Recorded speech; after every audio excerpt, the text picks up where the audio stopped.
Big news out of Nebraska tonight, where Democrat John Ewing Jr. pulled off a stunning upset victory in the Omaha mayoral race, defeating three-term Republican incumbent Gene Stothert, flipping that seat from red to blue.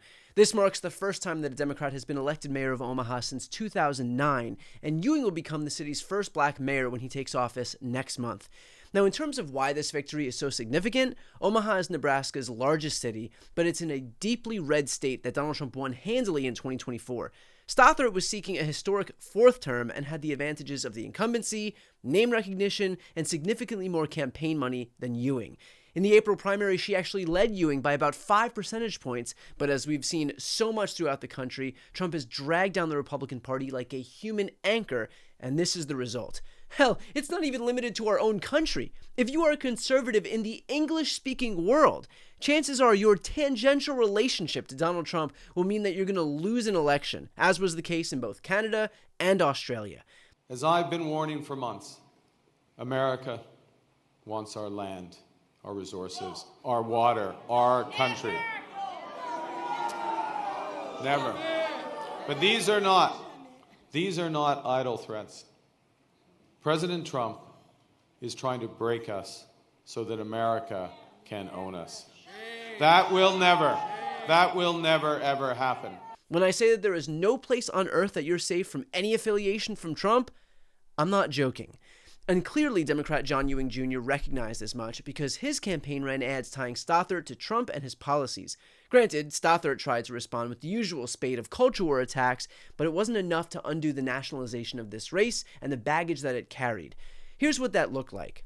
Today, a lot of people in Omaha got a mailer against John Ewing, and it was anti-transgender, anti-LGBTQ. It was full of hate, transphobic, horrible stuff. I have a friend who knows Jean. He sent her a text message. Did you have anything to do with this mailer? She said, absolutely not. I don't even know who the Leadership Fund is. So I thought, well, you're lying because you don't send an oppo mailer like this without the candidate knowing. Trust me. So I find buried in the internet the Omaha Leadership Fund, who this mailer came from, who Gene Stothert says she doesn't even know him. And I see there's one email address and it says omahaleadershipfund@gmail.com. It goes to info@genestothert.com. Explain to me how Omaha Leadership Fund@gmail.com goes to info@genestothert.com. That is just so weird. So Gene, I need help understanding. Are you or are you not attacking the queer community in Omaha, including children, because you know that John Ewing is going to win and that Omaha is ready for new leadership? Explain it, you liar! Yeah, sounds about right for today's GOP. This victory in Omaha is just the latest in a string of Democratic special election upsets that we've seen just this year. A few weeks ago, the two Republican candidates in Florida's special elections underperformed by 16 points and 22 points from the party's 2024 margin. In Wisconsin, liberal Supreme Court Justice nominee Susan Crawford overperformed the 2024 presidential contest by 11 points en route to her victory in that race. In Pennsylvania, Democrats overperformed by 15 points and 17 points in two state legislative seats en route to victories there, one of which solidified Democratic control of the Pennsylvania State House, and the other of which, again, flipped a seat from red to blue. Across the U.S., of the more than 24 races held since Election Day, Democrats are seeing more than an 11-point swing to the left, with 3 of those races now seeing Democrats flip seats formerly held by Republicans. And if all of this feels remarkably similar to what we've seen in 2017, you'd be right. After Trump's shock victory back in 2016, Democrats immediately began outperforming expectations in special elections across the country.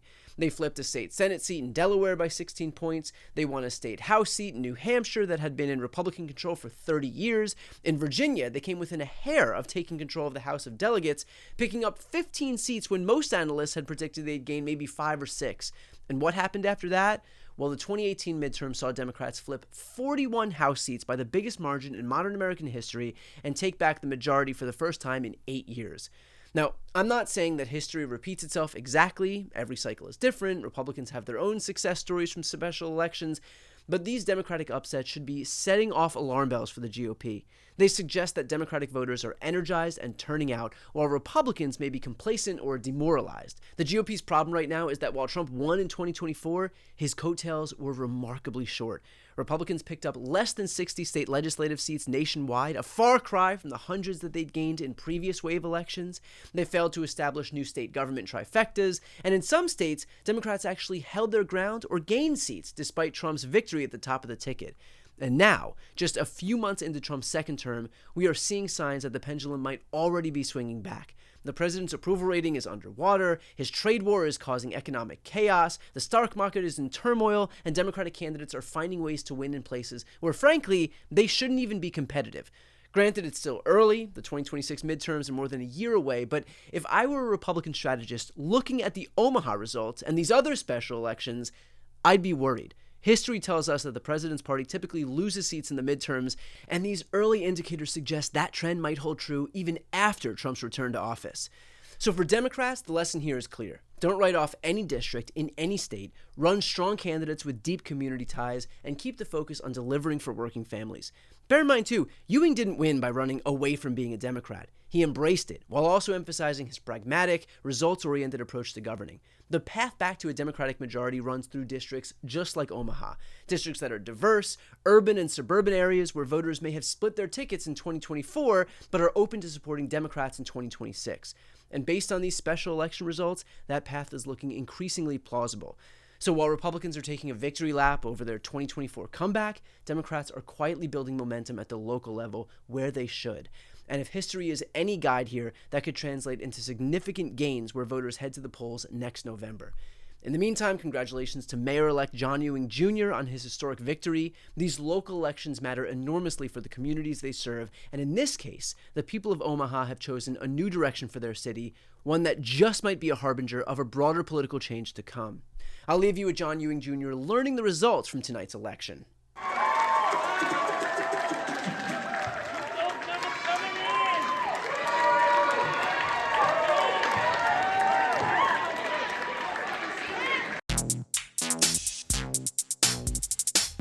Before you go, if you enjoyed this content and you want to see more and support independent media, please subscribe to this channel. The subscribe button will be right here on the screen.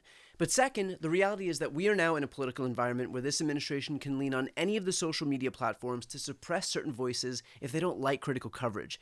That means my longevity here is in the hands of a few tech billionaires who are already making it clear that they are willing to cater to this administration. To that end, signing up for my newsletter is a way for me to reach you directly if that ever becomes necessary. I'll put the link right here on the screen as well, so please sign up. It's free, but there's also an option to do a paid subscription if you'd like to support me and my team. I really appreciate it. Thanks so much for watching.